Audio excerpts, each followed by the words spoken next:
Welcome to Athlete Complete, where we host raw and open conversations about the details that impact performance from current and former professional athletes for parents, players, coaches, and fans. And welcome back to the Athlete Complete podcast. We're joined by Dr. Samantha Sanderson-Brown. Dr. Brown, Sam, welcome to the podcast. Thank you for having me. I appreciate it.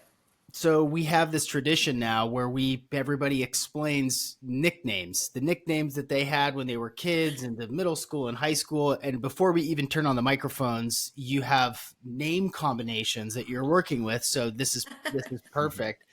Tell us about some of the nicknames that you had growing up and now. Yeah, so mostly people just call me Sammy growing up. So Sammy is like a coveted name now. If you call me Sammy, it means that we've got a history. So even when I played in college, that's what people called me. It was Sammy Sanderson was like my profile and all of that. And then once I stopped playing, that name has become obsolete, I guess, at this point. But if you call me Sammy, it's because you have the right to call me that. It's an earned nickname. And then I've been going by Samantha since probably grad school. I think it made me feel grown up, so I used my whole name. And then just kind of stepping back into the sports space with Ben and a bunch of the former MLS players, they've kind of made me comfortable enough to kind of go back to Sam and feeling like, oh, okay, I can be a little more relaxed and step into that space. So thanks, Ben. I can't believe Doctor didn't come out yet. Well, doctor is like one of those things where I use it in my professional life, right? So like I go by Dr. Brown because my maiden name is Sanderson. And Sanderson-Brown is a long last name, but I like the alliteration of my name, so Samantha Sanderson. So I just tacked Brown on at the end. But I go by Brown because actually after I graduated my doctoral program, I did a postdoc and I worked with two former athletes. And so we called each other all by our last names. And so they were like, we're going to call you Brown. I'm like, that's fair. So it just kind of morphed into that. Plus my husband likes to call me Doc Brown. So Back to the Future. There we go. Yep. So I recently went rappelling in Hawaii and they asked me what's your call sign? What name do you want? I put Sam on my helmet, but then the lady found out I was a doctor and my last name Brown. She called me Doc Brown the whole time. So yeah. I'll tell you what, if I did all that work, you would only know me as Doctor. Everyone would call me Doctor. No matter what. What's your name? Just call me Doctor. What do you go by in your professional world, Brad? Coach Brad. Coach Brad. I don't have an official PhD, although kind of like a PhD in soccer, I'd guess. 100%. Yeah. Honorary PhD. So we call that. Yeah. It brings about some kind of interesting, before we dive into the conversation a little further, some of the nicknames that we've heard from guests have been all over the map, and Sam Hyatt has so far the best ones. Shredder. I mean, nice. Shredder, to have a nickname of Shredder is just like the coolest thing. And yeah, I love that. I'm kind of curious, are there, and maybe you guys can jump in too to kind of explore this a little bit. Are there nicknames that you have had or that you have seen other people have that are just like derogatory? I'm sure the answer is yes, but are there nicknames that people call you that either like trigger you or cause conflict, or that you like wish would never have, or we wish would go away? Yeah. I think I heard the R word a lot as maybe not as a substitute for my name, not even, from a certain coach. So, I think it's kind of run the gamut on those ones. But I think for me, it was always, I was so hyper and probably had ADHD, and then coaches would pick up on that, and then they'd kind of like jab at that one and kind of make nicknames built around that. And so if I hear anything that's like ADHD or you can't stay focused, and anything surrounding that, whether it's like Tasmanian devil, it could be anything simple. It's just like the connection between an animal and what that animal does in their kind of existence triggers me just a little bit still. Interesting. I had a very popular skin ointment. So I didn't have it, but the nickname was based off of it. My first name's Ben. Sure. Yeah. That was Sure. that goes back to elementary school. Mm, yeah. Interesting. Yeah. Yeah, Sam I Am was mine growing up, like in elementary school, of course, like little Dr. Seuss action. I don't care now, but if people call me Sammy now, though, that shouldn't call me Sammy. That'll get my blood boiling. Um, Oh, I think there's like an assumption there that I don't like, that I'm like, oh, you don't know me well enough to like Mhm. call me that. Um, yeah, and then it's not really like a nickname, but I had the reputation of being very intense. And so when I was younger, I couldn't regulate at all. And instead of someone teaching me how to regulate, they just yelled at me for it. So naturally, so like if I was offside and I was like a kid, right, like I would throw a fit. And the way that that kind of got nipped in the bud was my coach was like, if you act like that on the field, you will not play again. And so then I just learned to like bury mm. my intensity. And so I think that gets brought up. Like even now, if I go back and visit people on my club team, and this was like the last time that happened was when I was like literally 10 years old. But if I go back, they still bring it up. And it's like, seriously? Like Mm. nobody was like, I wonder why you're having such a big reaction to that call. Like it's not that big of a deal. They were just like, oh, she's just so like too much. I was too much. Interesting. That's kind of cool that you bring that up, actually, because it gives a little uh, preface to how you probably got into your career to a certain degree. And then Mhm. when you and I spoke earlier today about the coaches in Maryland having to go through emotional regulation courses or education, can you talk on that a little bit on what they're going through? Yeah, so I just learned about it yesterday, so I'm not like an expert in any way, but I was speaking to a sports psychiatrist yesterday, and he was saying that Maryland, I think they have a law now that's been passed, but other states have laws that are just kind of like sitting in the ether for coaches to have to take courses and education on emotions and how to help kids in different stages of development with regulation, is my understanding of it. I mean, for me, that's incredible because one thing I try to educate kids on is emotional intelligence, so they can start to create autonomy and agency with how they feel and understand their surroundings. And that, from a coaching standpoint, I think if you had that kind of framework and that groundwork, would be you have no idea how much you could help someone or level them up, increase their performance, identify risk factors, teach them. I mean, I think that's fascinating. Yeah, I mean, I think it spins into, for me, when I reflect on my playing career, I think it spins into why my career ended. Because my career ended because of concussions, but knowing what I know now, and this was in 2008. So this was when like the impact test was just coming out. Like Mike Webster's story was just coming out. Like all this stuff was just hitting. And so we hadn't even taken the impact test at Miami. So it was like brand new. But in off season, whatever that is, in Hmm. spring training, I got injured. And I think my prolonged recovery was anxiety related. And it just was not addressed in that way. And thinking about now, it's like, well, if I would have had those regulation skills in the past and like learned that early on, I wonder if I would have had such a complicated recovery.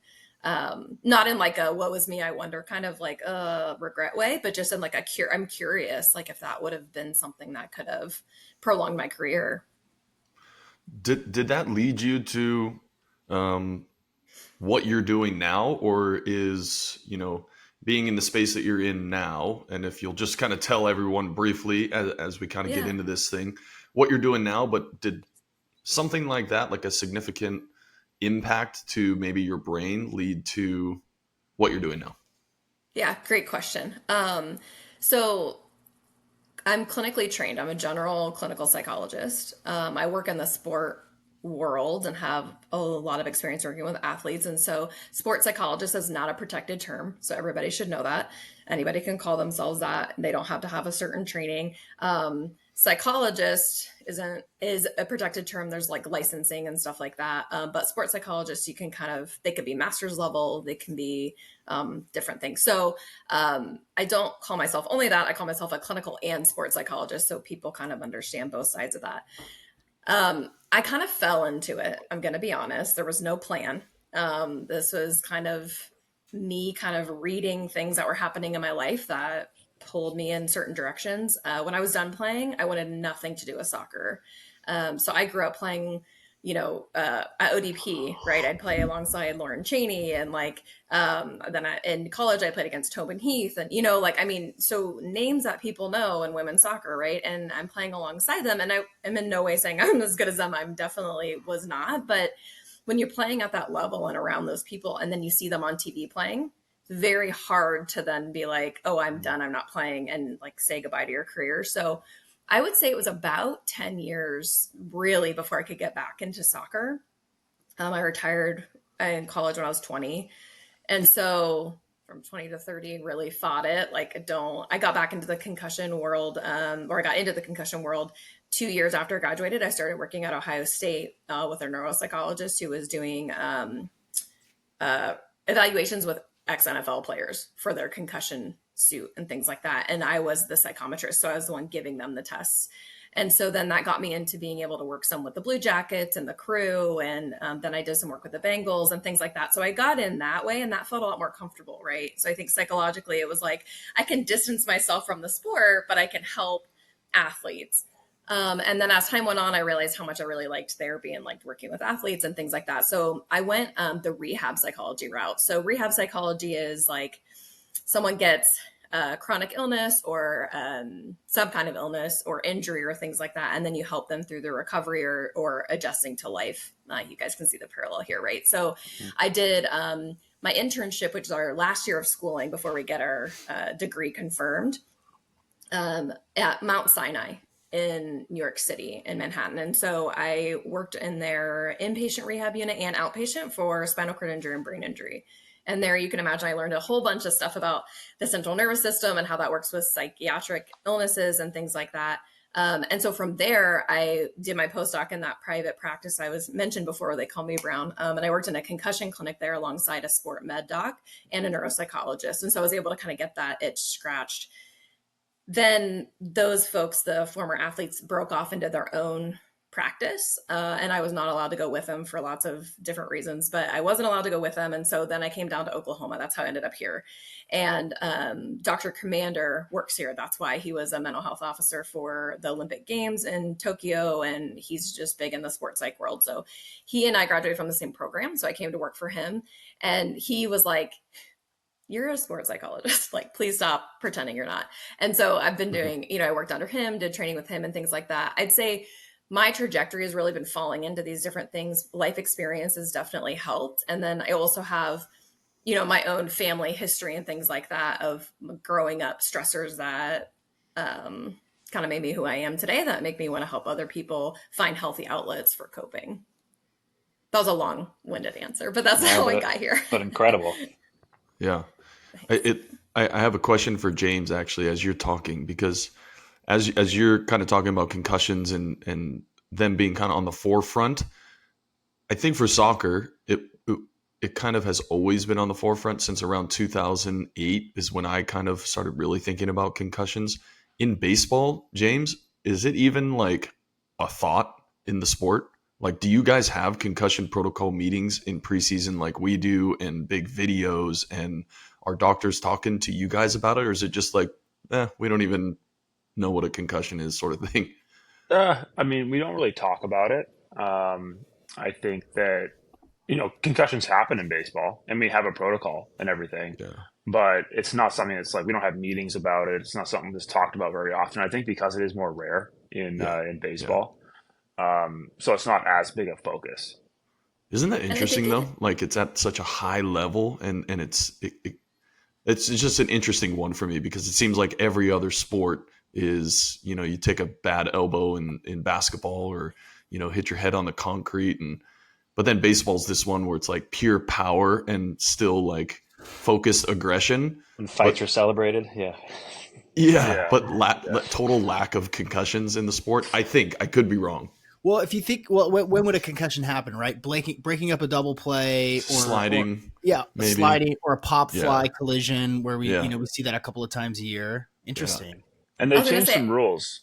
They changed the rules, so you can't really break up the slide as aggressively at second base. You can't run into the catcher anymore. You know, like you watch those videos from the 80s or whatever when the runner from third's coming around home and they kind of like tackle the Stroking. catcher. You can't do that anymore. You know, so they made rules, I think, to make it safer.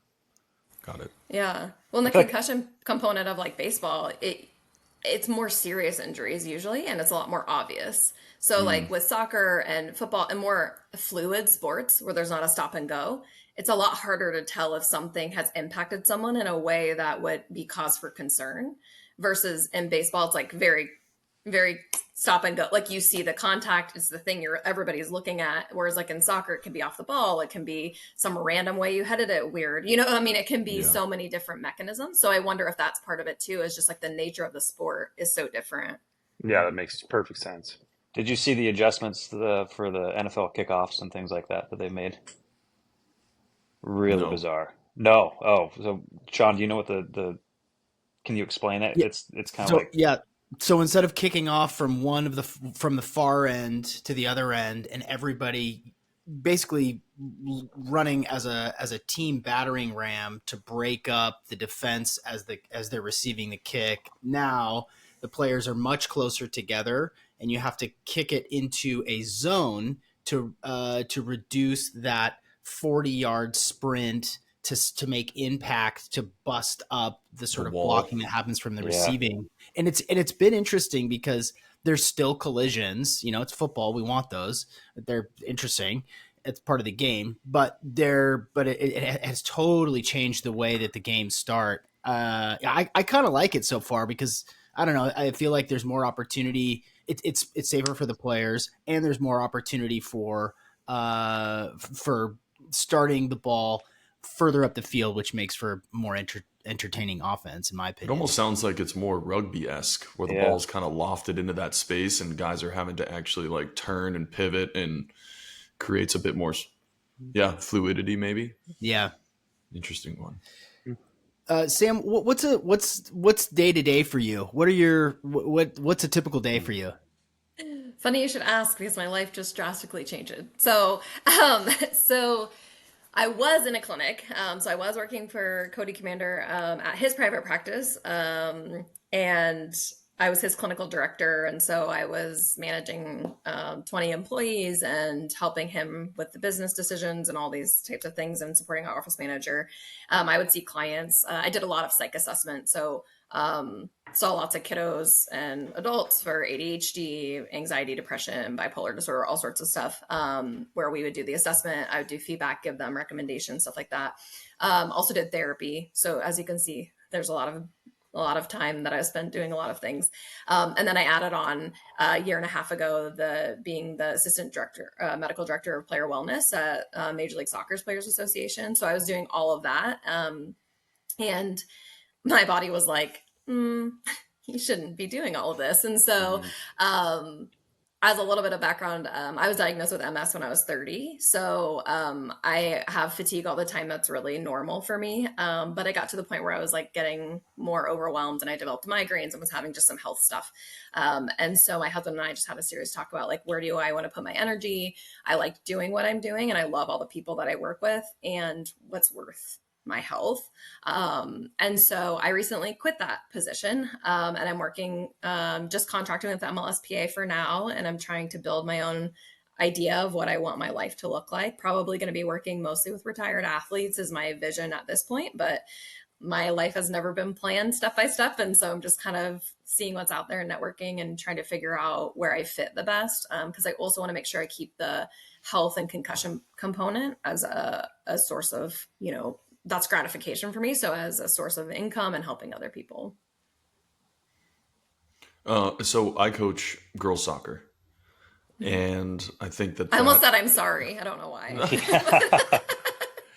and I mean, I have to, and I coach boys soccer, but we're in the girls soccer season right now.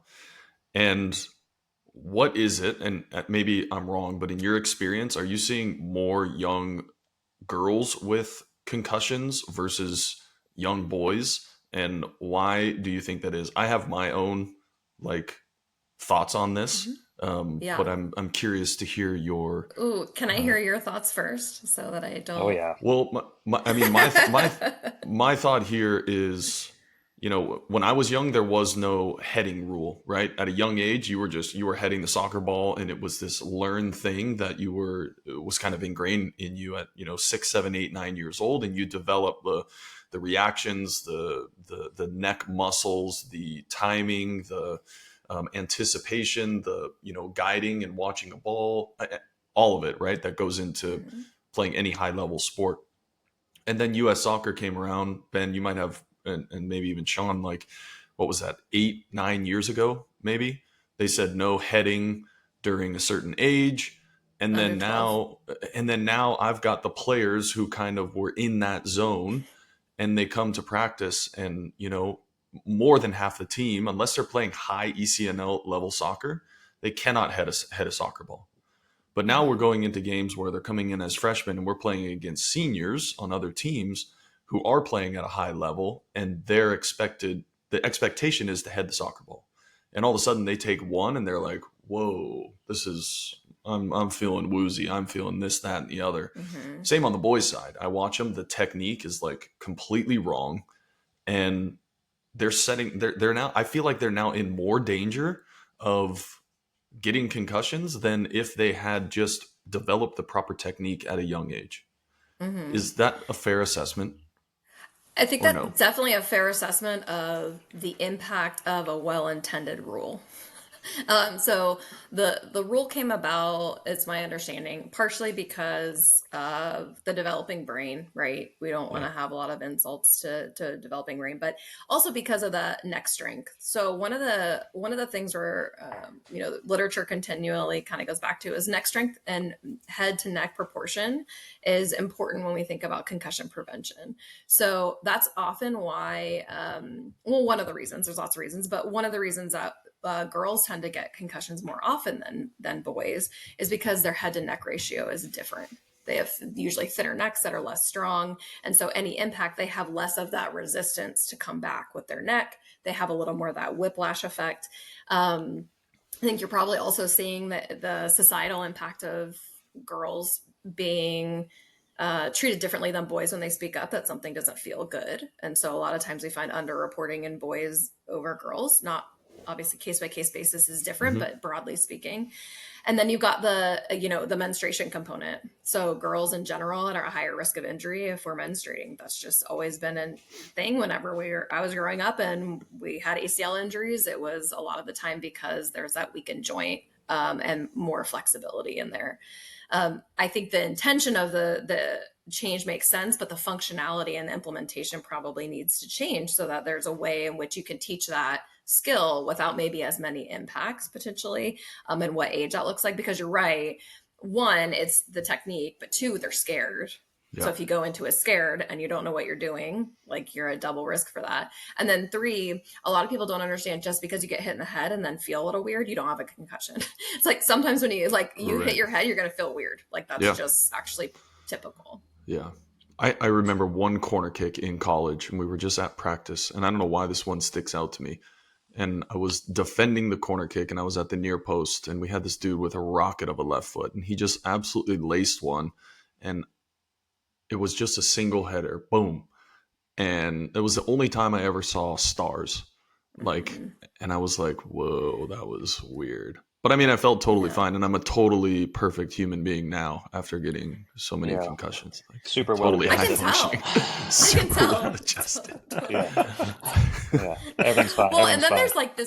there's this one of the reasons I really like concussion and talking about it with athletes too is there's so many different biases that come into play, right? Like, I Yeah, cannot tell you how many people I've talked to like, oh, before I hit my head, I never had headaches. Okay, yeah, you did. Because we yeah, all get headaches, right? And like I never felt irritated. Okay, yeah, you did, because we all get it, right? Like, so there's this fun, for me it's fun, balance of trying to educate and validate while also shifting perspective and understanding, like, just because you had a concussion doesn't mean you're getting a CTE. Like, there's a whole bunch of right. stuff in between that because there's a lot of bad information out there. And so I think for me, that's one thing that's really fun is like being able to re-educate and help people like feel they have autonomy in their health and they can move forward and feel better. Like I had 2 concussions within a week and I'm a doctor.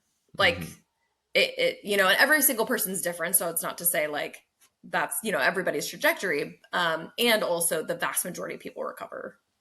Right. And I want to make a giant leap because I like to do that. And it's interesting that the head to neck ratio, because in my world, if you have cervical instability or the muscles around your neck aren't working very well, you have motor control decrements down the chain typically. So if we're making that inference about females and the head to neck ratio, and then we have this other kind of epidemic called ACL injuries, that head to neck ratio could be influencing the knee. Makes sense. It's fun to think All right, about. so I'm gonna get those things that on Amazon that go around your head with like the 30-pound weights, and my girls at practice now every day are just gonna be like working their neck as hard as they That can. is not what I'm saying. Well, Just to be clear, you can do whatever you want, Brad. But that's not what I consulted with Anson Dorrance at UNC because I was a participant in Megan Rapinoe's ACL recovery for the Olympics in 2015 or 16, I can't remember. But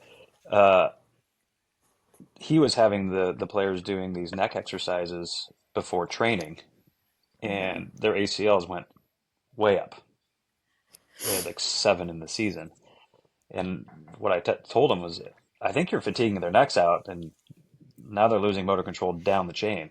And like well-intentioned, let's do neck strengthening stuff before practice, but you're actually you're fatiguing them and setting them up for failure here. And they had 7 in a season, which is incredible. Yeah, that's unheard of. Wow. I'm curious about, just sort of more generally speaking, Sam, the connection between and I also we're not gonna therapize James necessarily today, but I am curious about we're not, James. We're not. This totally isn't an James. intervention, That's my James. decision. This isn't an I think I'm intervention, getting a James. phone call. We promise. From his poor little hotel room in James, what's Boston. your number? I'll call you real quick. Yeah, exactly. Well, I do want to get to that. I definitely do, but I'm generally very curious about the psychological effect from injury and injury recovery, what it does to the sense of self, what it does to performance, and what it does to longevity in the sport. And because we talk a lot about youth sports here and how the sort of progression of youth sports into high level in college and professional levels, like is it an extremely close correlation between small, medium, or large injuries and psychological issues, focus issues, depression, anxiety? Like, are they as closely linked as I suspect they are? So I think we have to think about lots of different things in answering this question. So number 1 is family history. That's always first, right? Like, what is your family history? And a lot of times, not all the time, but a lot of times, especially high level athletes, have a family history of anxiety. Now, a lot of times it's functional anxiety because we've got high performance. There's a real anxiety is very important to performance. We want some level of stress and we want some level of anxiety. If we don't have that, then we don't care enough. We don't try, and then we don't perform. So anxiety in and of itself is not, and I'm talking about the emotion, not the diagnosis, right? So by that, I mean the diagnosis of generalized anxiety disorder is what a lot of people are referring to when they talk about anxiety. That means I'm at an excessive level of anxiety that I cannot control. And it's been like that for 6 months or more. Like it has been there and I cannot cope with it. I'm irritable. I'm all over the place. I can't. And a lot of us have that, but that's not what I'm talking about with this. I'm talking about a lot of families who have high level athletes are high performers. So type A, we have these like perfectionistic qualities. We have, expectations. And if those expectations are set, we're going to meet those expectations. And not a lot of emotion regulation techniques are taught, right? Along with anxiety, a lot of times there's depression. So a lot of times I talk to people about anxiety and depression as being on a continuum. They're the different sides of the same coin. And so I see when I was in my clinic, I see a lot of people who have two kind of presentations. One is predominantly depressed, and then they're like depressed for so long, then they get anxious because they've not done what they need to do. And then they get anxious and their anxiety is functional. And then they get back into the world and they are still depressed, but they can function because they're anxious. The other is they're so anxious, build, and then they dip and they'll have a depressive episode for a little bit. And then that's almost like a body reset.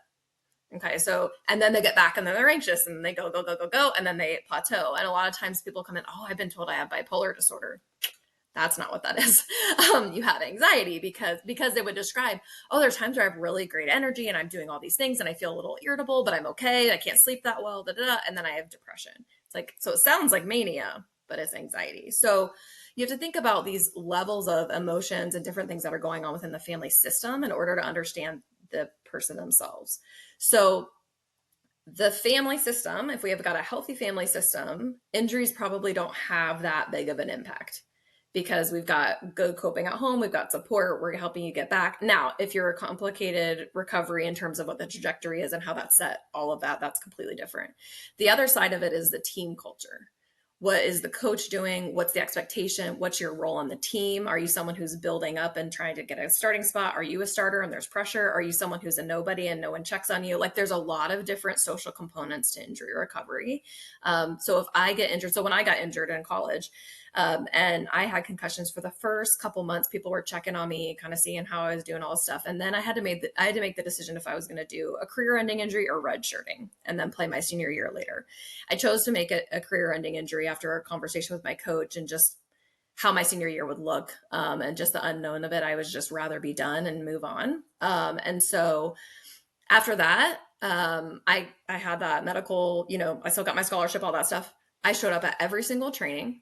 I was there breakfast club at 5 a.m. I was there at the second training. I was there at the third training. And like, everyone's like, what are you doing? And I'm like, well, I don't know where I'm supposed to be. They took my locker. I didn't get any gear. They were like, oh, you're on the team. Like, am I? Because I don't feel like I'm on the team. Like, we traveled for the NCAA tournament. I drove myself to Gainesville for the tournament.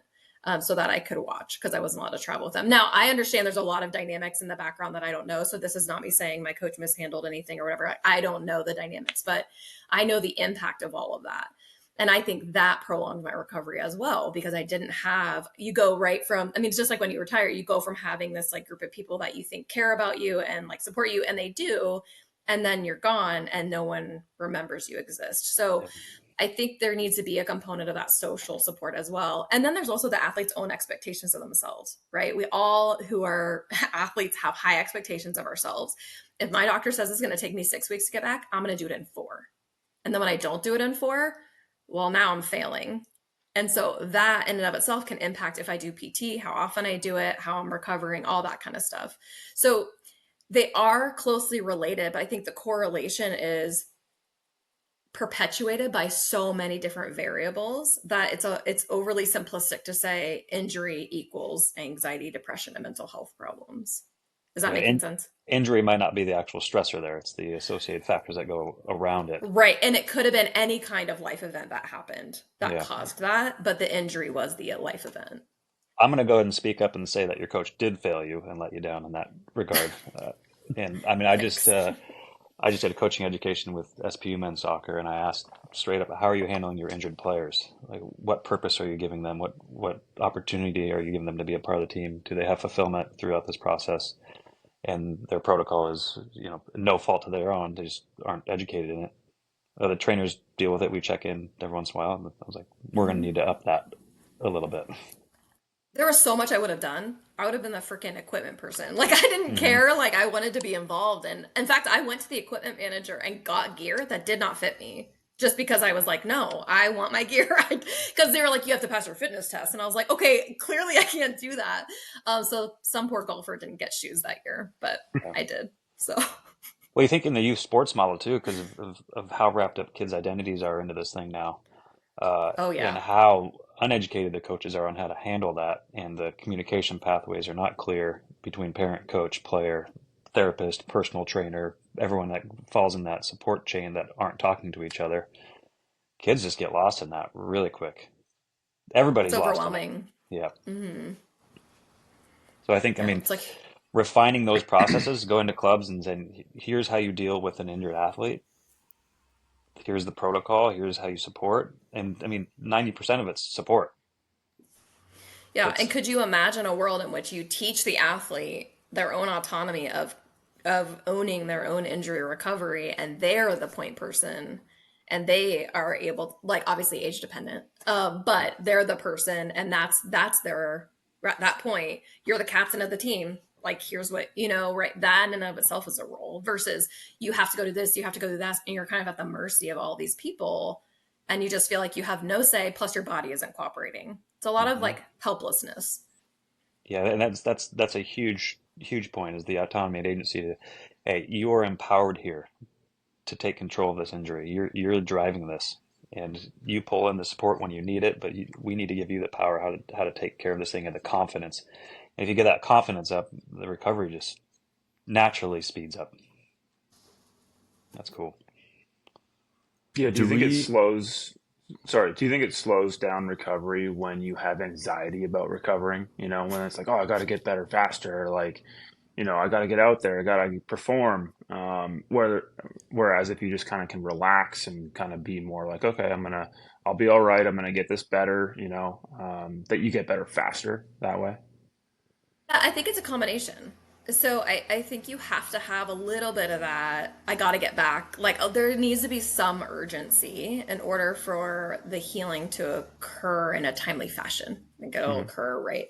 Um, that comes with support. So some of that anxiety of like, I got to get back, whatever. What is your coach telling you? What is your family telling you? Sometimes that anxiety goes up because everybody keeps telling you not to be worried. Don't be so anxious about it. You have nothing to worry about when you get, but they are anxious. So, and it's okay. You do have reason to be anxious. And that's what I tell people a lot of times. I'm not going to tell you don't have reason to feel anxious. You absolutely have reasons to feel anxious. What if I lose my starting spot? What if you lose your starting spot? What are you going to do about it? Mhm. Did you earn it before? Yep. So that means you can do it again, right? And like, I think the anxiety process that prolongs recovery is so it's because people are well intentioned in a way that is not helpful. Mm, um, and they're saying, like, oh, it's okay. Don't be stressed. Why? Like, mhm. I don't get to do the thing that I love. I don't get to be in the locker room with everyone. Like, of course I'm anxious. And so imagine if coaches, parents, doctors, so it's a whole other thing, but could say to somebody like, hey, it's okay to feel anxious. You're going to feel some of that anxiety. That's part of the recovery process, which is exactly what I say to people, right? If you weren't feeling anxious, that'd be kind of weird. That means you don't really care. And we know that's Mhm. not true. So it's okay to feel a little anxious. What we want to monitor, though, is that your anxiety isn't overriding the healing process. And so Mm, if you're telling me, like, I just had a softball player I was working with, and she was like, oh, yeah, well, I was like throwing with my dad, and then my shoulder started hurting. And so I told him, and he was like, oh, you just have to work through it. So I did, but now I'm like, right. So now we're pushing past. But she was anxious because she wants her starting spot back, and her dad is pushing her and all that stuff, which is a very common scenario. And now it's taking her a little bit longer. And it's like, yeah, because you're not, that anxiety of getting back, that wasn't a helpful scenario, because she actually said, hey, my shoulder hurts. And he said, we need to keep push through it. So imagine if mm. he would have said, okay, let's stop for today and try again tomorrow.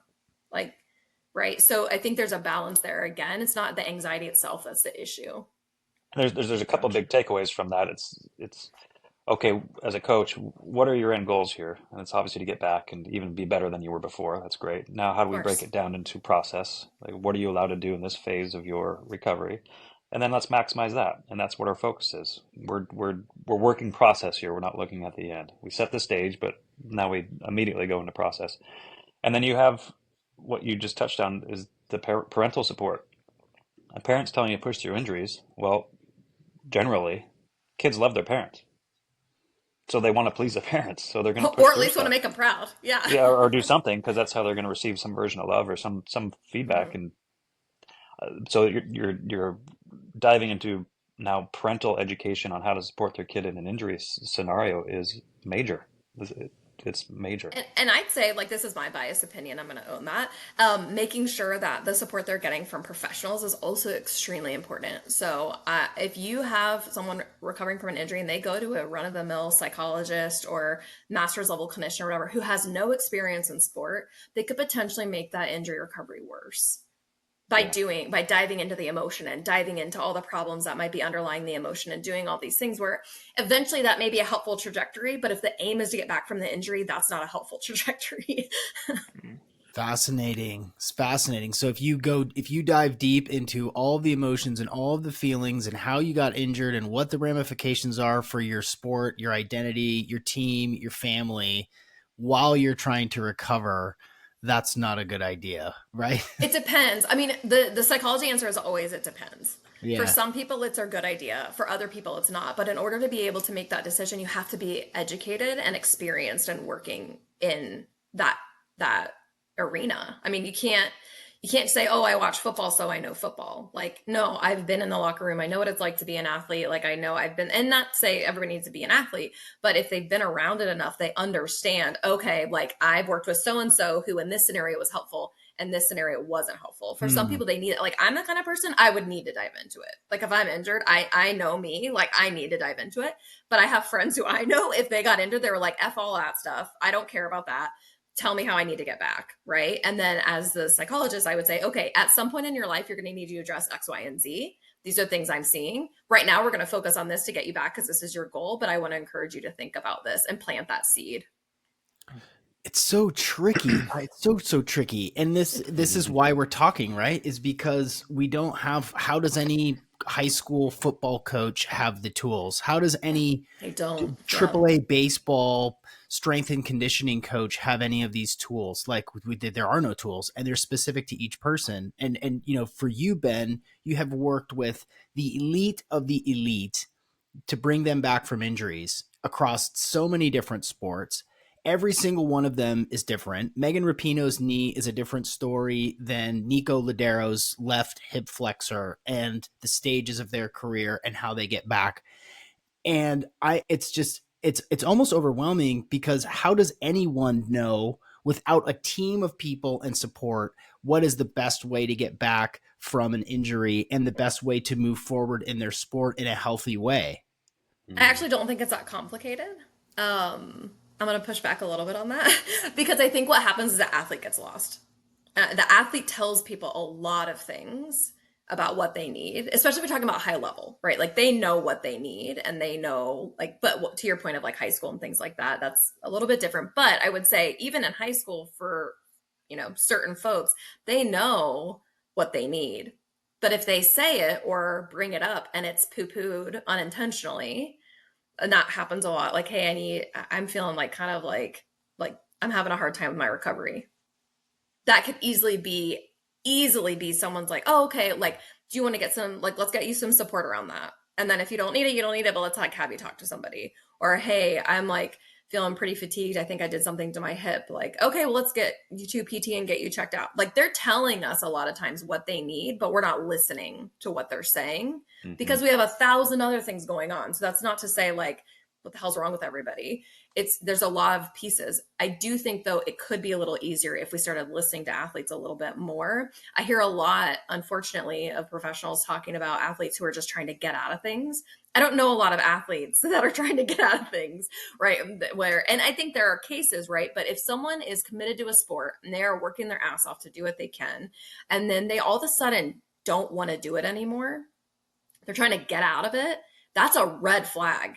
That is not like, oh, they're just being whatever. It's like, wait, why? Why all of a sudden do they not want to do that? Why are they, to me, that's just more data. That's not them being difficult. So to your point, I think sometimes we make it a little more complicated than it needs to be because I think we can listen to athletes a little bit more. But yeah, there's a lot. I mean, and there's a lot of societal and cultural stuff within sport that just has not shifted as much as we'd like it to see. But I'd say it has shifted quite a bit. The group here, I think, has left. Well, I think Ben left the game with some resentment, right? Is that fair to say, Ben? Yeah. Yes. Myself, I mean, forced into leaving, right, because of injury. Some unchecked aggression. And I think, like you, Samantha, I didn't watch a game for a whole year because I just didn't even want anything to do with soccer. James, who knows how you're going to leave the game? Maybe you're stoked on it right now, and then you leave the game, and all of a sudden you're like, oh, shit, I actually hated that. I don't even want to watch a baseball game or be involved. Sean, maybe after college, maybe the same thing. I don't know, but it's kind of similar to burnout, what we're seeing with young kids, and it's almost the same. It's not the same thing, but it's similar, right? We achieve some sort of touch of that next level. Um, what do you accredit like that kind of resentment to the game? And like you said, I didn't play for 10 years, right? Is what you said. And I didn't watch a soccer game for a year. Drago was probably, pissed off as well.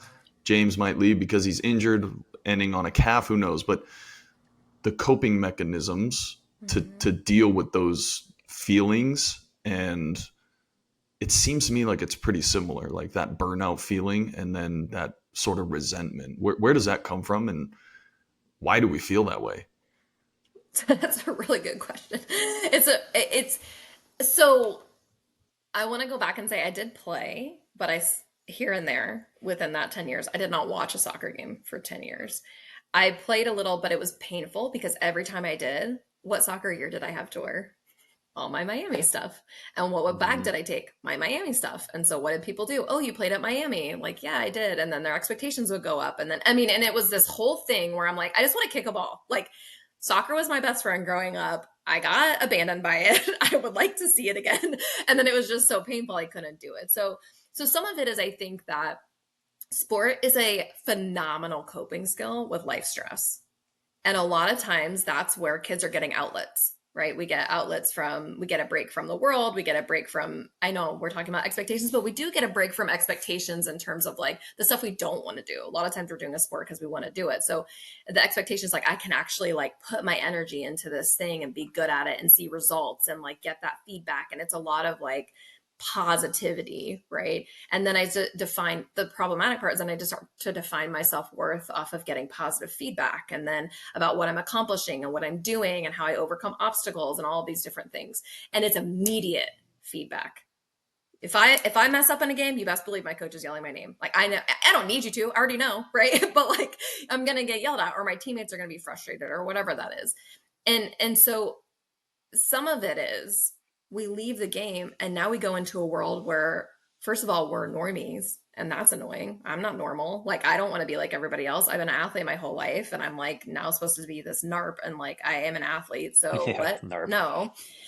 So it's like that feels really elitist, but that's how it feels, right? It's like I'm not like the rest of you. I'm not like all of you guys are and everyone's treating me like I'm like everybody else. And then not that I'm like, oh, be special, but I just treat me different. Don't treat me like I'm an idiot. Don't treat me like I'm not motivated. Like I can do all these things myself.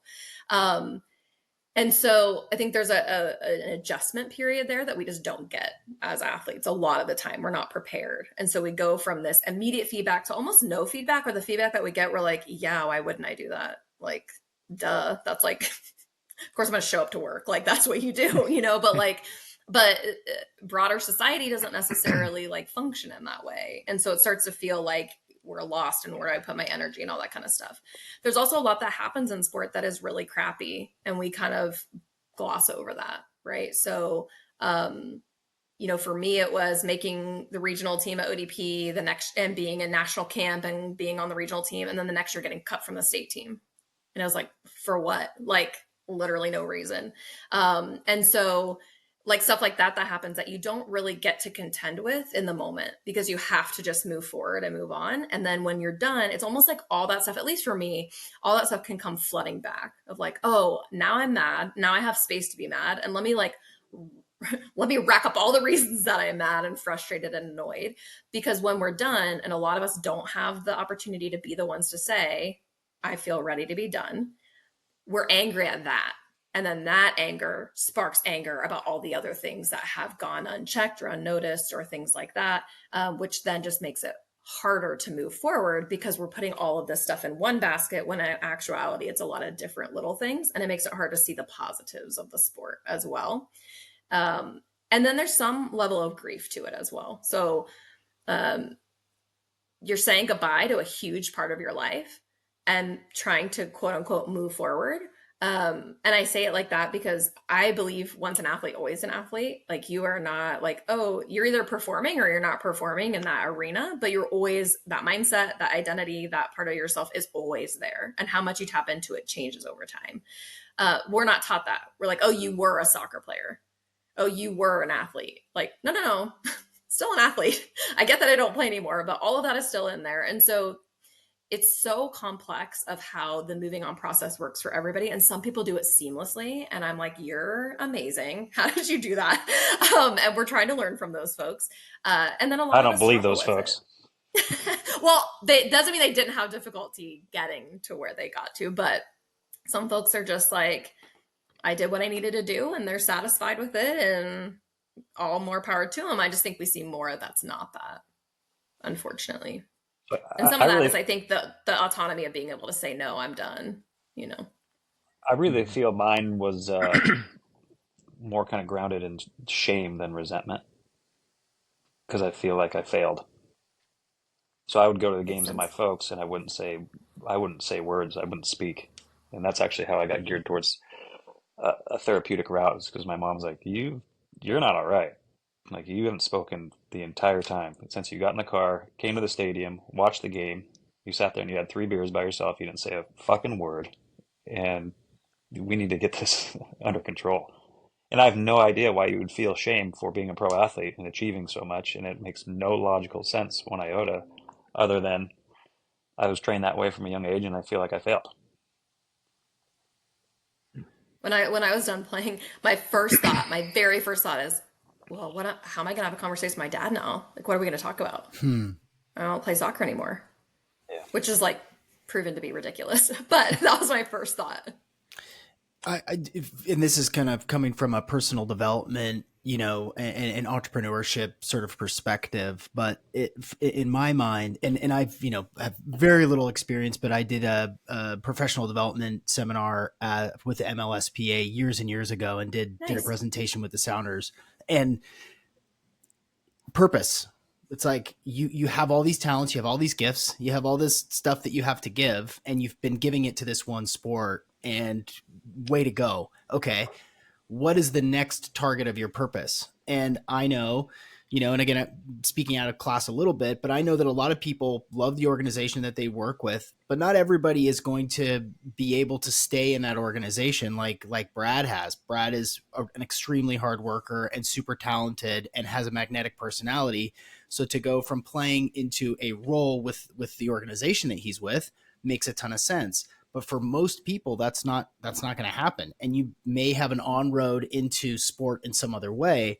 But for me, from a personal development perspective, it's about purpose. Like, where do you want to funnel all of your talents, all of your gifts, all of your work rate? What do you want to build? What do you want to grow? What communities do you want to serve? How do you want to be of service in your post playing days? And for some people, that's, like for me, it was college was over.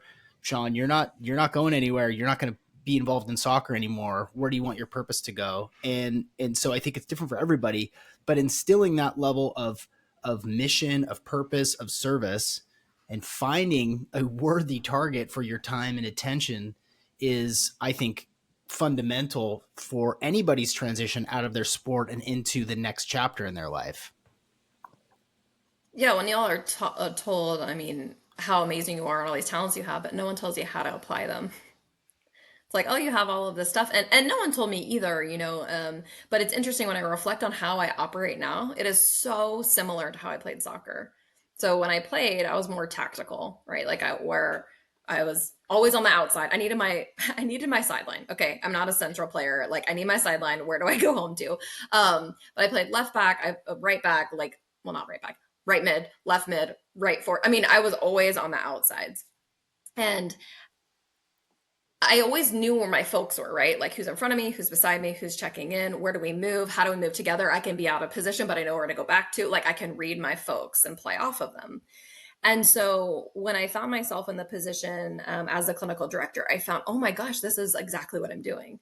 Like I'm figuring out who's over here, who's over there, what's our target goal, where do we need to go, what move do I need to make, and when I make that move, what do they need to do back? And I think that's why I was so effective at it, is because I could see the big picture. Now my boss is a tennis player, so we would joke because my problem solving was soccer and his problem solving was tennis. He's like, oh, where's the ball? I'm going to smack that and move on. And I'm like, no, no, Cody, like we need to slow down and like, where's the ball going? And what happens if they hit it back in this way? And like, we need to like think about the bigger picture, but we think very much like we did in our sport. And so I think if there's a way in which we can package that for folks and give them an idea of like, what does this look like? What type of player were you? What did you like about the game? What drew you in? Like, I like helping people and being part of a team, but I'm not going to be buddy buddy with my teammates. It's not because I don't love you and care about you, but like when I'm at soccer, I'm at soccer. And then when I go home, I go home. And I kept that pretty separate, as you know, not because I didn't like anybody, but that's just how it was.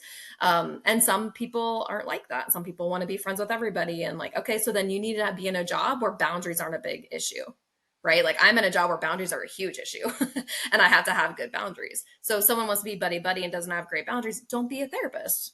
Like that's totally fine. I mean, you can learn to do it, but you may not like it. It may not be fulfilling because you actually have to like cut off and have these boundaries. So I think there's a way in which we can think about how people are playing and what type of athlete they are, and come and figure out, okay, how does that look in these different fields to get them to be successful and help them figure out how to use those traits. Yeah, that resonates a ton because, and you and I have spoken about this before, where Mm-hmm.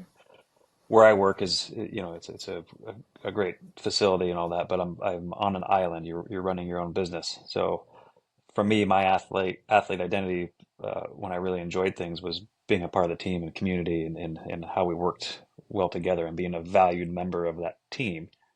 And now in my career, I'm kind of on my own. That's a big friction point for me psychologically. It's a struggle, to be in that setting, and I always get drawn back into environments where now you are a bit more a member of a team versus like continuing down this road on my own. It's like there's this attraction that I can't control to get back into team environments, because I think that's what part of my identity was, and DNA was when I was playing. I want to go back to some of the self-regulation techniques, because again, what we're trying to do is educate people and also give them tools and some strategies. And so, if you think about the people that are listening right now, they are players at a various level, coaches, weekend warrior athletes and fans, parents.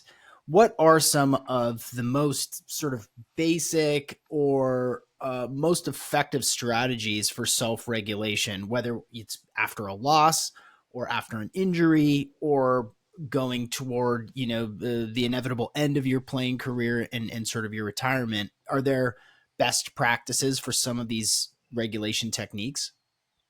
Yeah, so I mean, there's all the ones you can look up, right? So our basic needs need met. So you need to sleep, you need to eat, you need to drink water. I would say caffeine is a huge, huge problem. So if you're anxious and you drink caffeine, you're gonna be more anxious. And that's okay, you can do it, but just know Ben is having a moment.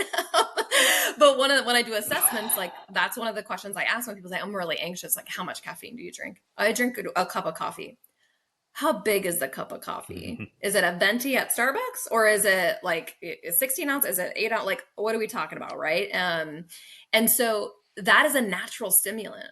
Right. And so if I'm already naturally stimulated and I'm a little more anxious on the anxious side, I'm going to make my body heightened by drinking caffeine. I'm going to feel more awake because a lot of us, we have anxiety and we're still tired. Right. But that fatigue could be something different. So we may be masking something that actually may be a problem.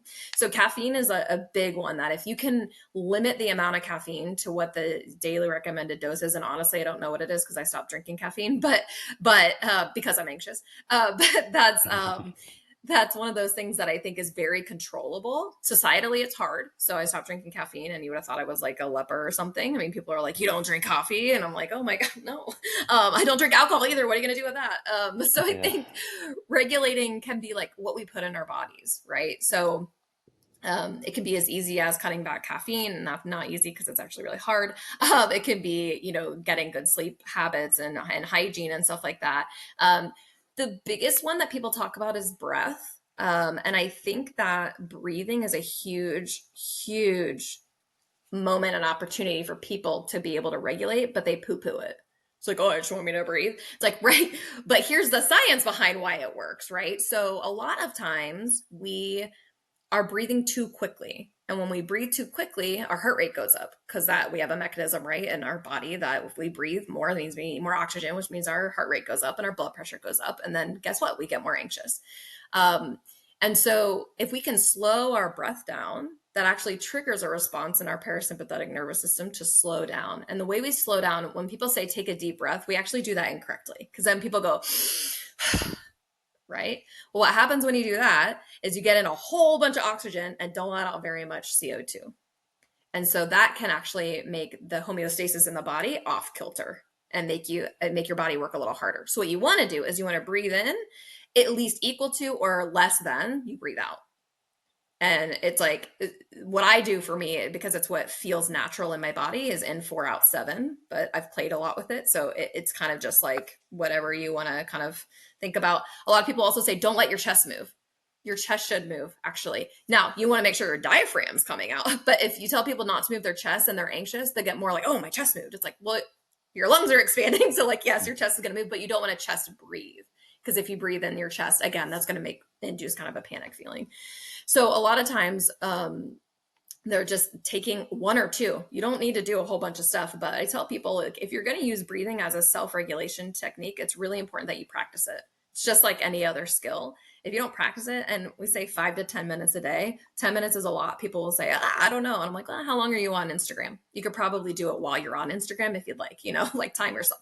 But 5 minutes, just doing some like what Dr. Kazan, who I trained under for some biofeedback stuff, she calls it low and slow breathing, where we're just kind of getting ourselves like more regulated and things like that.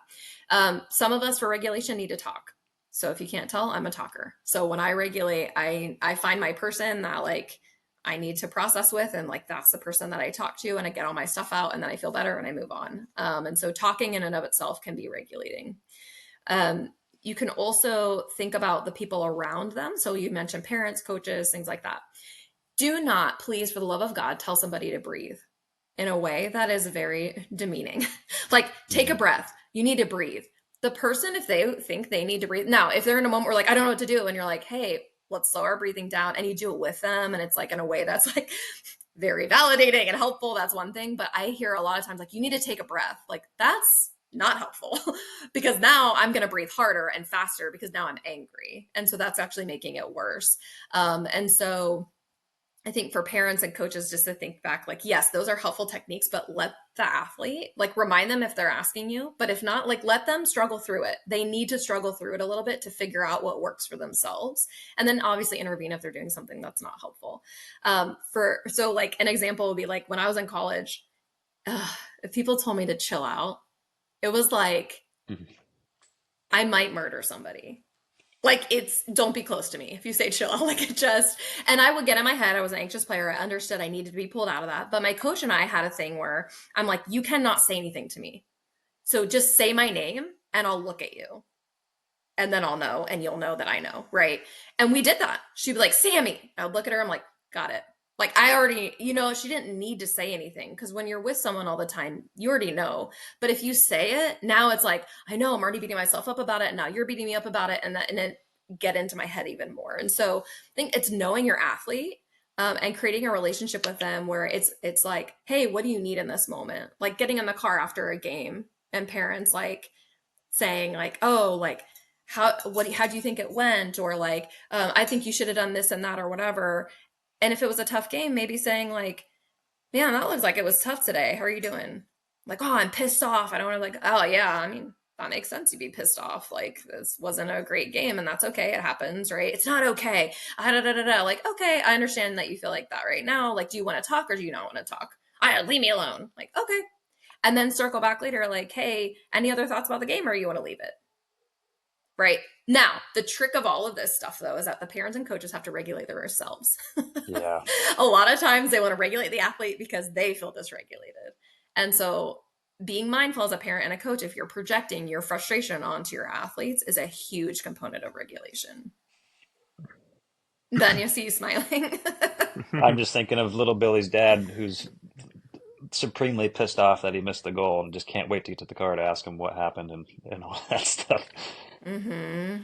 Yeah, I mean, Yeah. so much for Little coaching Billy's too. already pissed. Yeah, or doesn't know what he feels, and Or doesn't know doesn't how to care. manage it. Yeah, Because there's he's that side of it 5. too. But coaches need the education too to have the awareness of what are you bringing to the field right now. Like what Hmm. from your day is coming out right now that you need to check that first, maybe do some of that breathing before you even step on the field, so you're clear to give the kids the best opportunity to perform. Otherwise, you're just Yeah. transferring your stuff. And being in the car is such a phenomenal transition space. Hmm. So one of the things that I do, and I encourage my clients to do, and when I talk to people, it's like one of the reasons I don't like Zoom or like being on calls when I'm with clients or whatever is that when you go to therapy or you go somewhere, you have that transition 10, 15, 20 minutes where you're in the car, you're preparing to for what the thing is you're about to do, you're getting ready, you're doing what you need to do, listening to some music, but you're transitioning from one thing to the next. And so sometimes athletes need that transition to just be alone and just not talk and just be quiet and all of that. Coaches may be able to use that time getting to practice to like release whatever happened during the day. Like, okay, can I go through like what pissed me off today? What was going on? How am I feeling? Like, I'm in a bad mood. These kids are going to piss me off. They're probably not going to try as hard. Da, da, da. Okay, so I may be more on edge today. Like, I'm going to intentionally back off because one practice of backing off so that you don't overwhelm your kiddos is going to be way more impactful than in the long run, right? Than going in and overtraining and then they're going to sit there and be like, oh, well, now I have to do this and this. And then they sit with your anxiety until the next practice, right? Because when we do that, we do this all the time. That's why dynamics and relationships are fun is we give people our emotions. It's really cool. And so with Hmm. kids though, and in a powered down position like a kid is, they can't give it back. And if they do, they get in trouble. So coaches come in like, hey, what are you doing? You need to da da da da da. Oh, blah, blah, blah. I can't today. You're asking me to da. Okay, you're running. Don't be disrespectful. Right. And so if Hmm. we're giving somebody that piece, we're then saying, you have to sit with that emotion and do nothing with it. And if you do try to give it back to me, you're going to get in trouble. And so it's this unconscious process that happens. That's very psychological. Sorry to go there, but it happens a lot. And then the players give it to each other, right? So I got coaches stuff. I can't say anything to coach, but if you make a bad mistake, I can get on you about it, and then you can get on me about it, and now the whole team's running because we're yelling at each other, right? So it can impact the dynamics of the team as well. Yeah, as a coach, allowing someone to be vulnerable when you're in the position of power and not making judgments from that is another Mm-hmm. skill that needs to be developed. Can I ask We're, you guys a question? When you say vulnerable, can you guys tell me what you think when you hear a vulnerable? Like, I would just love to hear your perspective of like what you think that means when someone's being vulnerable. Because I I'm hear not lots going of different first. answers. You don't have to answer it at all. There's no like. Well, that's bullshit what you just did there because I just took a beautiful comment that I made in this podcast and you flipped it and now you're going to challenge it and I don't want to get involved because I have anxiety now. Okay, well, I appreciate your transparency. It was a beautiful comment. How wonderfully vulnerable to be honest with your emotions right there, Ben. That was a great That example. I was Boom. love it. dang. That was my answer, actually. Of course it was. Perfect. That's what being vulnerable is. There you go. I think I for me, it's just sharing like my emotions, what I'm feeling. Okay. Because I think my default mode is to go inward with everything. Um, it's hard for me to like share my emotions. Like it takes a lot Huh. of effort, I think, for me to like put words to what I'm feeling. Mm-hmm. Okay, so sharing feelings Mhm. and how what's going on for you. Gotcha.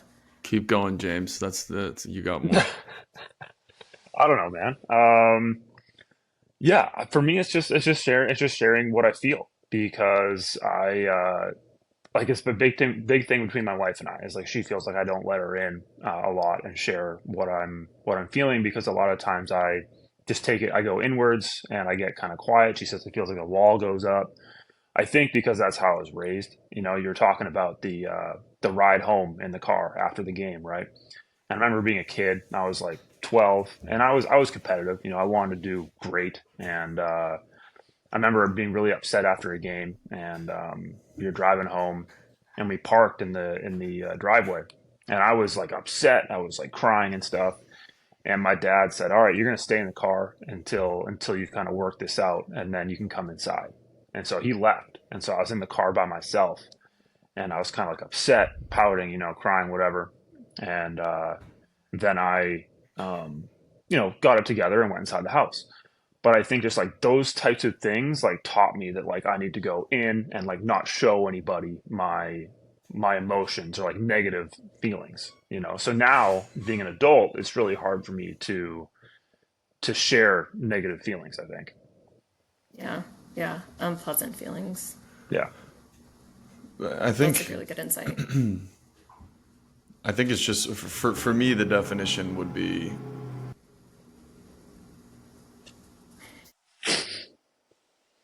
like,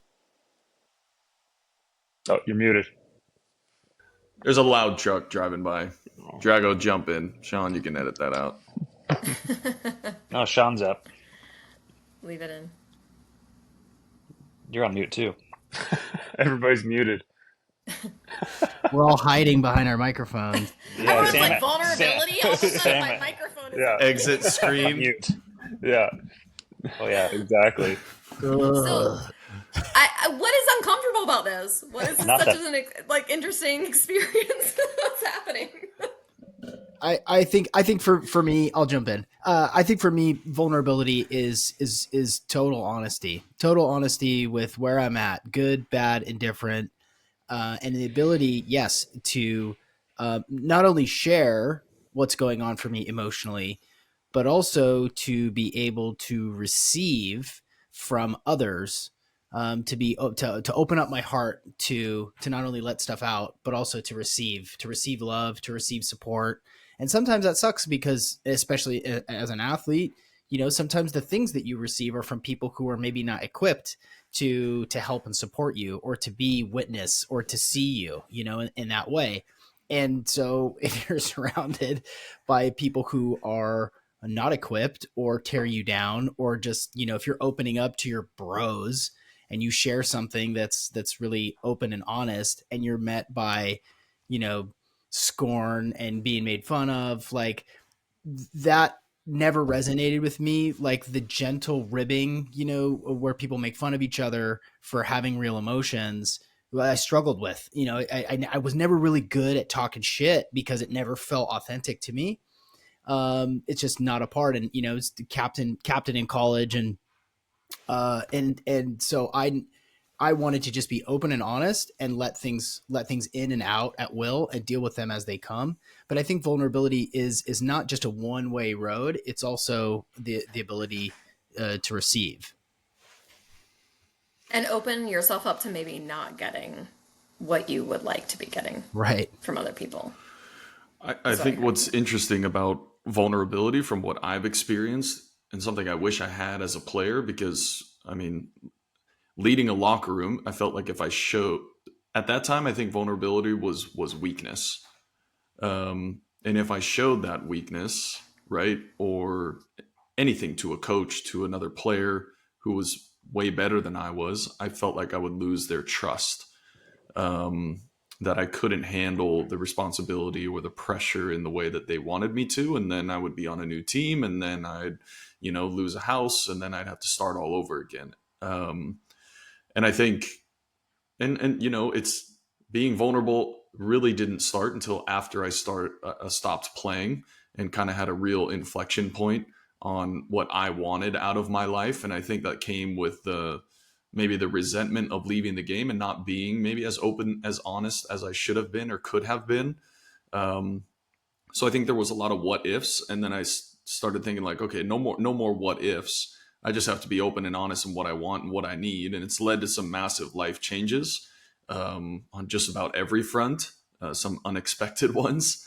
But I feel like a better human after actually expressing what I want and need. Sleep better, operate better on a daily basis. Yeah, it was hard and there was some tough decisions, but it's also, I think, led to being a better coach. And I always loop back to this girls team because I think that has actually allowed me to open up and be a normal human being. Because I think the boys high school players still have like that aggro, feel they're, 15, 16, 17 years old. Of course they do. They know nothing more than just to be It's brash appropriate. and want to smash heads. But then you get involved with a girls team, and you kind of see that environment that maybe I had never seen before. And so that's been kind of a cool, not loop that I'm stuck in, but I kind of want to be in that loop because I get that, 3-month hit of like this openness, and it feels like a real like caring environment. And that's opened me up to be more vulnerable also. And Awesome. it's definitely not a weakness. Mm-hmm. And I just hope that anyone listening, and I think for all of us, we take those tools and move ahead, because you don't want to be left with the what ifs. I have the what ifs of what if I did this as a player. We're all going to have it, but you're trying to eliminate those, whether it's on the field or in your like daily operation. Yeah, and I think it's important to acknowledge that like vulnerability is by definition opening yourself up to being hurt. That's the definition of vulnerability. And so people are being vulnerable by putting stuff out there. Now, I think what can be dangerous is by saying that vulnerability is always a strength.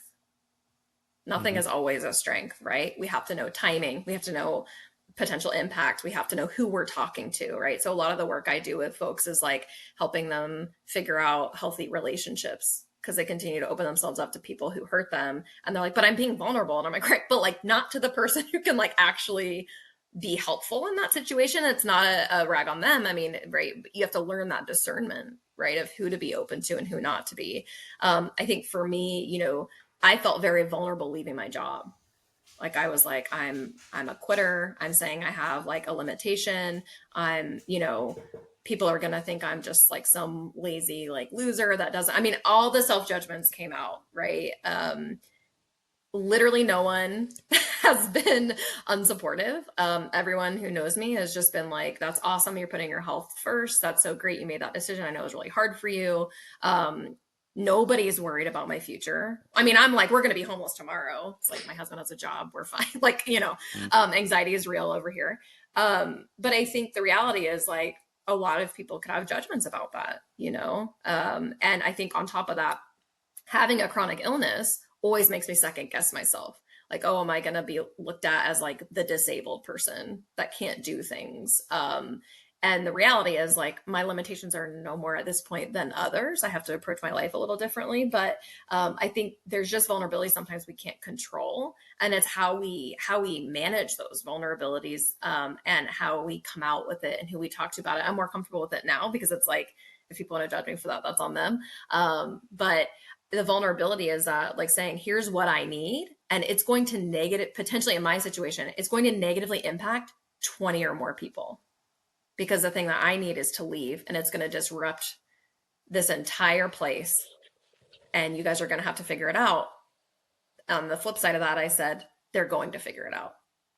So it's also about trusting other people to be able to handle their own shit.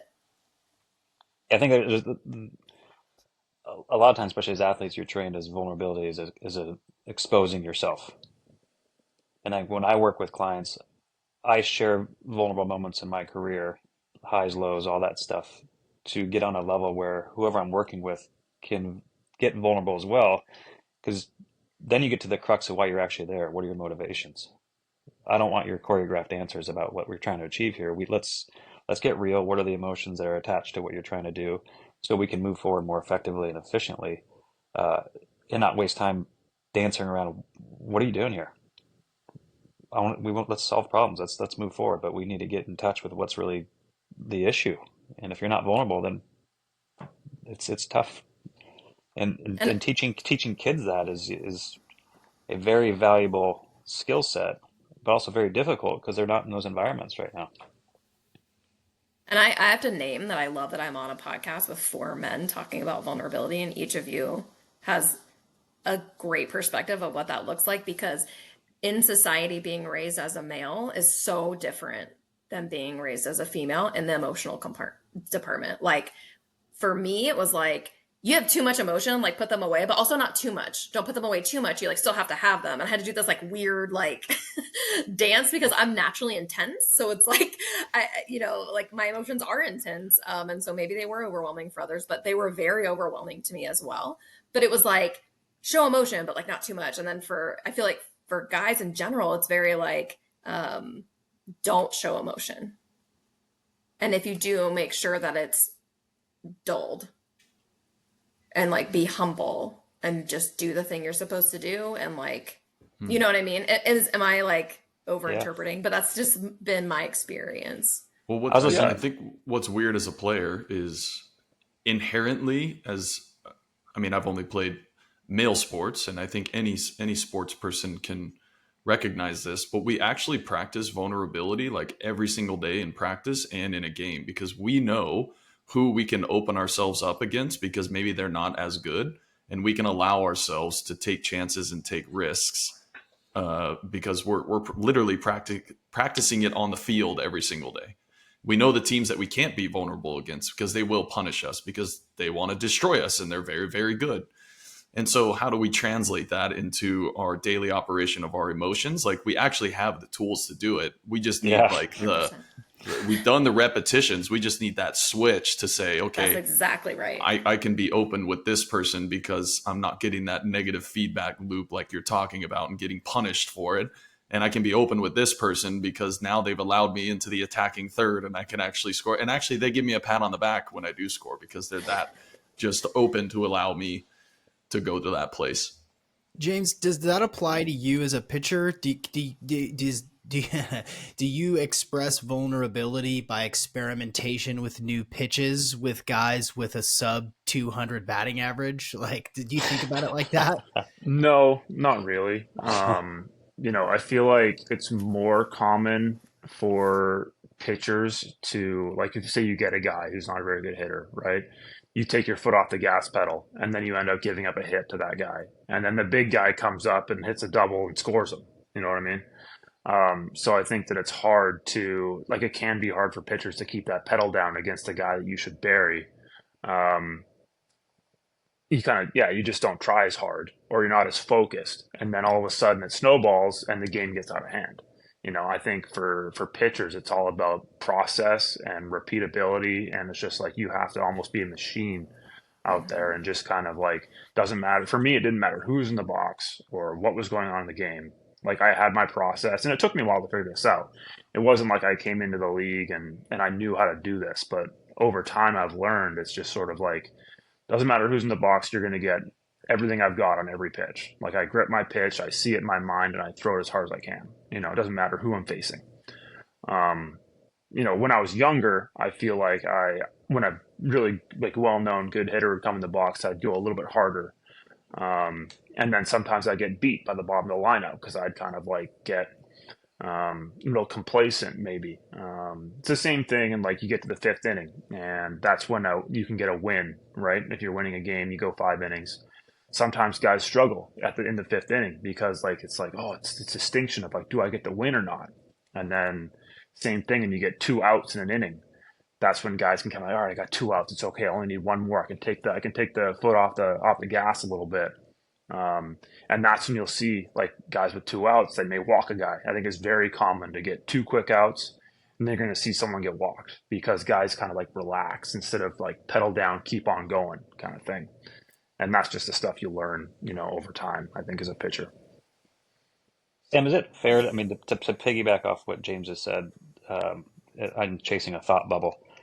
To put vulnerability as a skill set, and so where my head's going is, as you mature as an athlete or as a professional, sometimes you know what energy is required for an action, and you don't have to give 100% energy to this action because it only requires this, so I'm going to do this, and I know how to conserve it.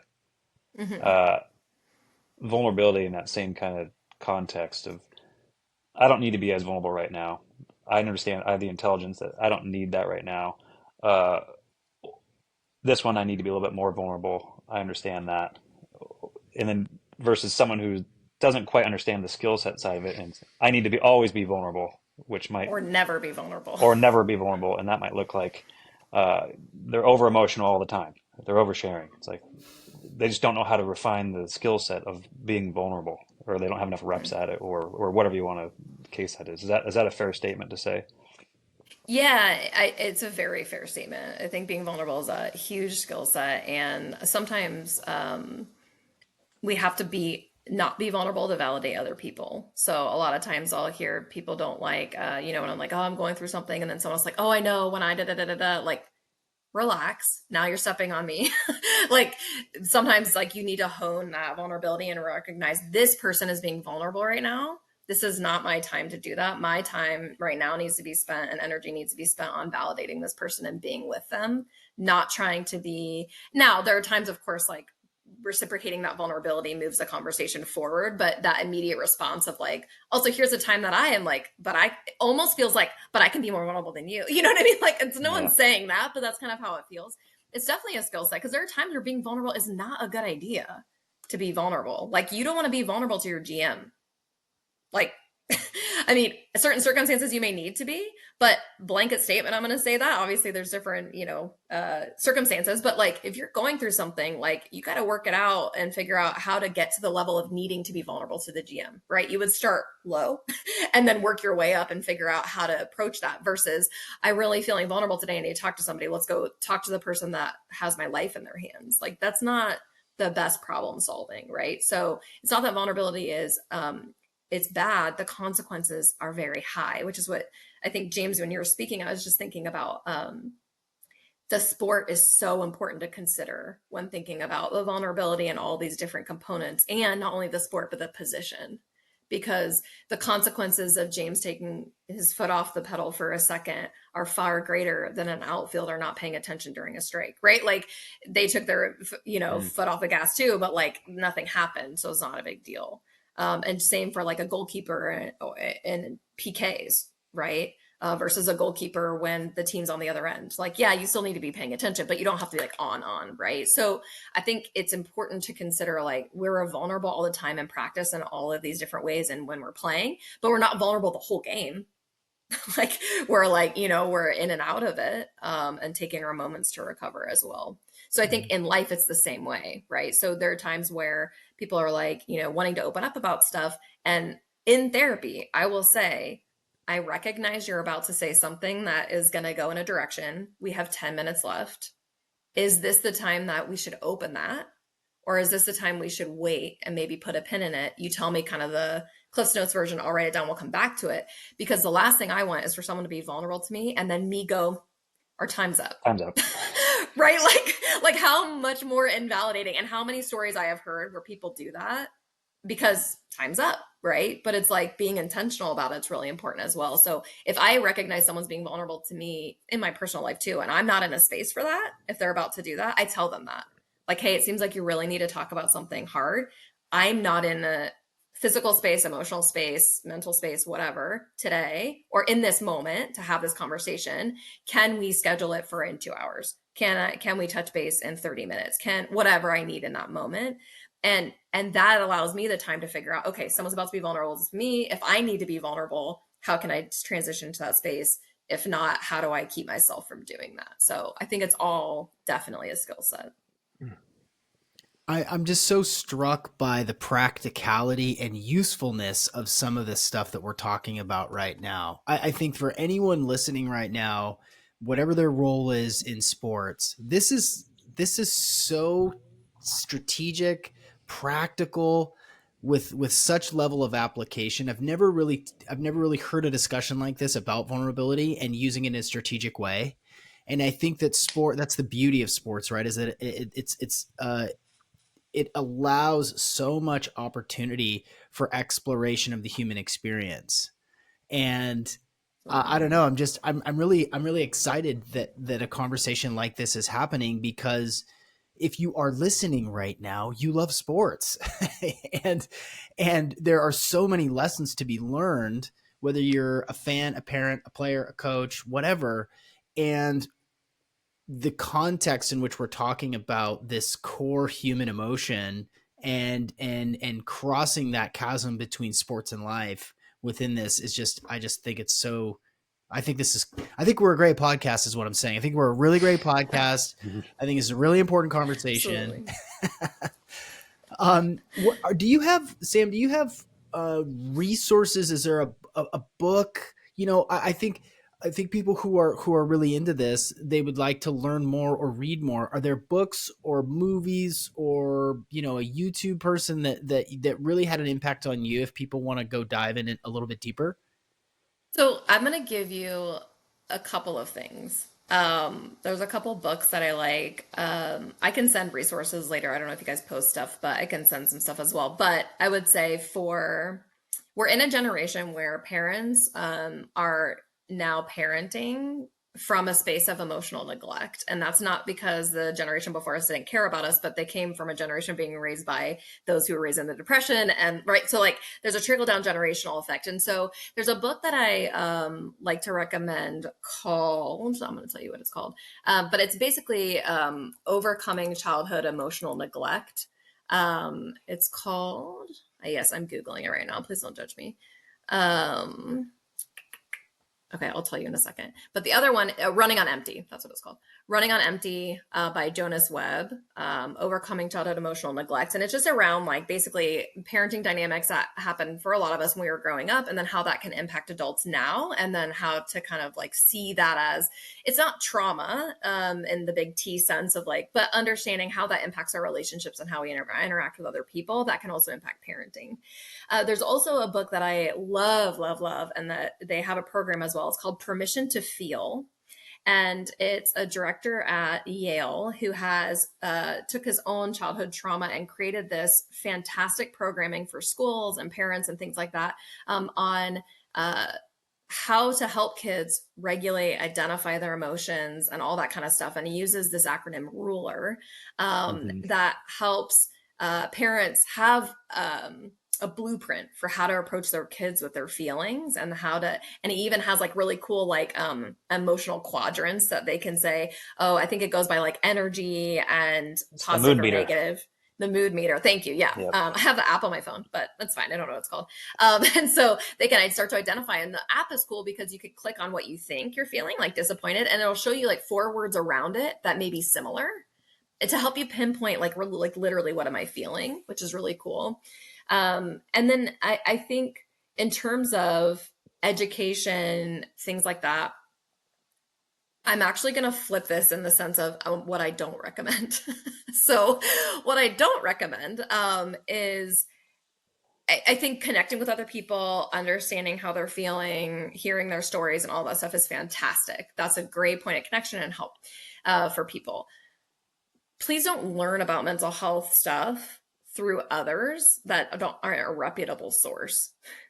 I think with the explosion of TikTok and all the videos and everybody wanting to belong and everybody wanting to like fit in somewhere and all this stuff, are seeing a rise in collusion with mental illness that isn't actually what is happening for the person. And it is very difficult as a professional who wants to validate people and wants to be there for people to say, I know you've thought this whole time that have ADHD or you're autistic or you have depression or whatever things, that actually the thing that's happening is trauma, depression, anxiety, something completely different. It makes it very difficult for people. Not only is it not well informed, but it actually gets people stuck. Like, I am this is my label. And anything that goes against that's very hard for me to push back against. So this helps with parents and coaches too. Don't say this is an anxious kid. Now, they may have more anxiety and be a little more heightened, and you need to treat them in a way that's going to be helpful to them. But that's every kid. And so the more you tell a kid that, oh, they're so anxious, you're so this, you're so that, and you label it, the harder it is for them to start to develop an identity outside of that. And I was the anxious kid. I'm an anxious adult. I understand that. And also, it's not my defining quality. It's just part of my human experience. And so I think those are the things I would say is make sure if you're getting information about mental health stuff that you're going to NIH website, to there's the NAMI website. And then I would say the other one I usually give is like the Anxiety Depression Association of America website. And just want to plug really quickly that September is Suicide Prevention Awareness Month. And so this month is really important in considering like, what are the signs of a potential suicide? How do you step in? How do you, whatever. And sometimes there's no signs, right? But it's a really important month for mental health because a lot of times men are at more risk of completing suicide than women. Women are more likely to attempt but men will often use more lethal means. And so if this month you want to put something on your radar, maybe check in with your guy friends and just see how they're doing, because a lot of times that loneliness feeds and fuels any kind of mental difficulty they may be having. So I know that's not what you asked me to do, but I just want to plug that because it's an important month. That's So. great. That's really good. What a great conversation. This has been phenomenal. Man. Thanks. Wow. Thank you guys. Well, I learned a lot. Yeah, me too. In You fact, guys are awesome. It's cool. I have the luxury of going back in post-production for all of these and like listening to them again. It's nice to be able to reinforce this stuff through repetition. So, well, this is great. I mean, do you want to, can people get a hold of you? Can people watch some of your work? Like are you very accessible? Maybe if people want to activate or connect or share, what's the best way for them to do that? Yeah, I would say I don't have a big online presence at this point because I've been in a clinic for my whole career. So this is all stuff that I'm building and trying to work out what I want to do and how accessible I want to be. But I'd say on a personal level, professional level, I'm always accessible by email. I'm super happy to field things. I have people contact me all the time where I'm like, this is a therapy question. And, I'll get them resources and things like that. And I'm totally fine to be that resource. I'd rather someone email me than go on TikTok and try to figure it out. So you can email me at drsanderson.brown@gmail.com. So DRSANDERSON Brown @gmail.com. And then, if they can just reference, hey, I heard your podcast and I have a question about this, or, here's what I'm looking for, that's helpful. And then if it's like treatment oriented, I can take it from there. But yeah, that's the easiest way to get a hold of me right now. And if you guys ever want to have me back, I'd be happy to come back. So. Oh, awesome. Thank you. Excellent. Yeah. Thank you. I appreciate you guys so much. Thank you for this conversation and including me. Absolutely. Thank you, Sam. Yeah. So much there. So much Just there. just a little bit. Wow. Yeah. That was a lot of info. That was a lot of info. She is obviously a wealth of knowledge, and her. I mean, we didn't really dive too much into like the post retirement stuff that we could have. We didn't really dive into her, her struggles with MS and that sort of stuff. So this could have been easily a 4-hour conversation. But And imagine if she drank coffee. yeah, She is honestly so rad. I mean, she's been such a huge resource for so many guys in our league, and seemingly off the clock. Like she's accessible, and to the point where I've talked to him like, "Are you okay right now with us? Like, this is where the boundaries at."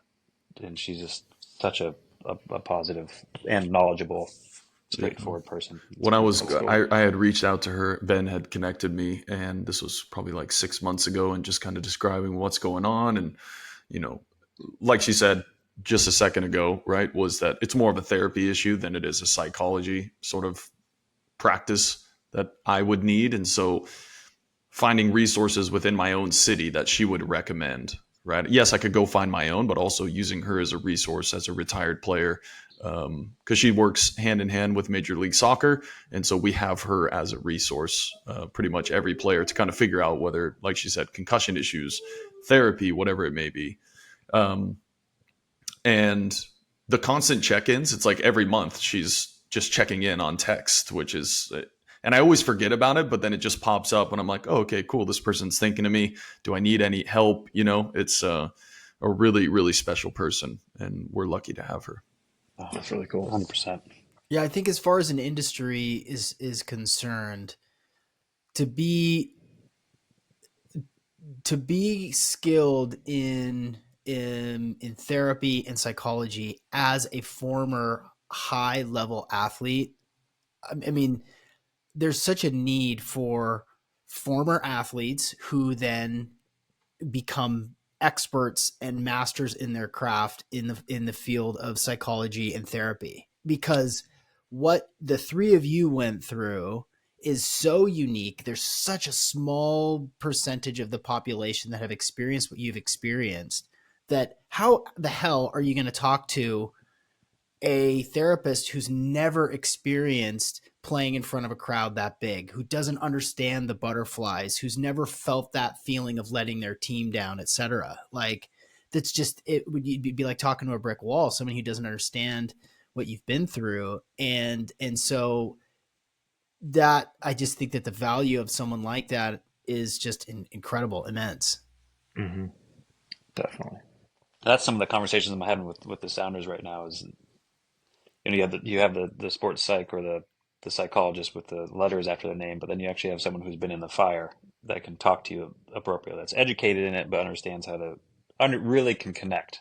Um, and that's what they're searching for. And I think there's a lot of opportunity in that space. And James, there's going to be a big conversation for you when you're ready. Is people want someone who's been in the fire and can really relate and talk about vulnerable stuff that only athletes at that level can understand. I mean, it's a big deal.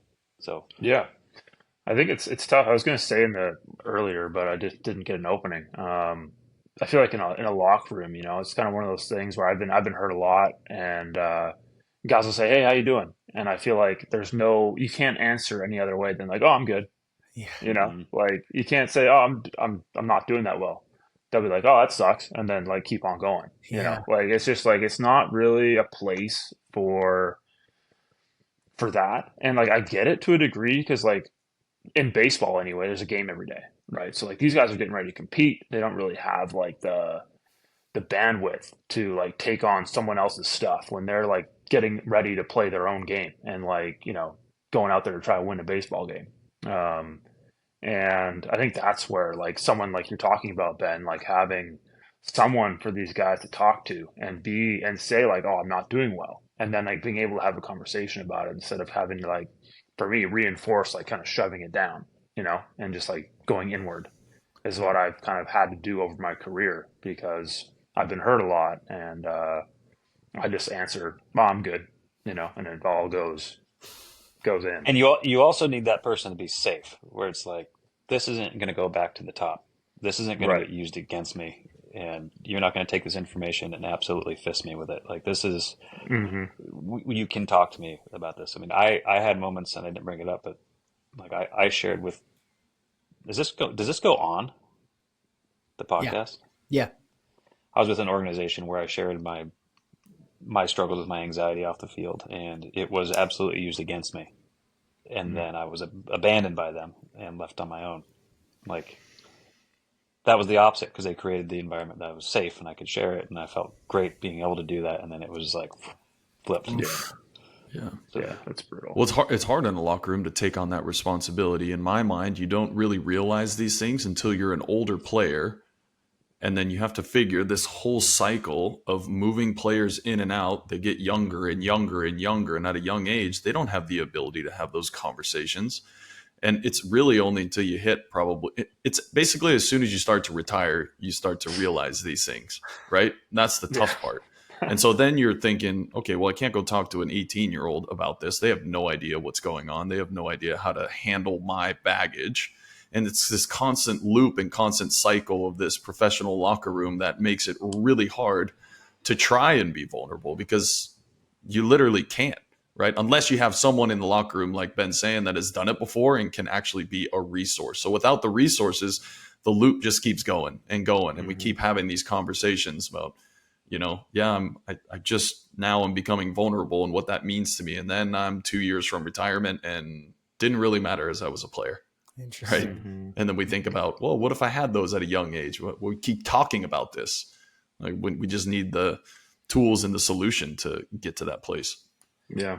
And For where sure. that goes, obviously, is that makes you a more calm person. That makes you a more emotionally flexible person. That helps you, reduce the stress and anxiety that you have so that you can recover faster, so that you can be more focused when it's time to perform at an optimal level. Like this reinforces this concept that it's about it's about excellence, right? Like performance, yeah. it's about performance. It's like you got to support with all these other things. And to your point, Brad, that's not going to happen like as you're walking back to your car after a game, right?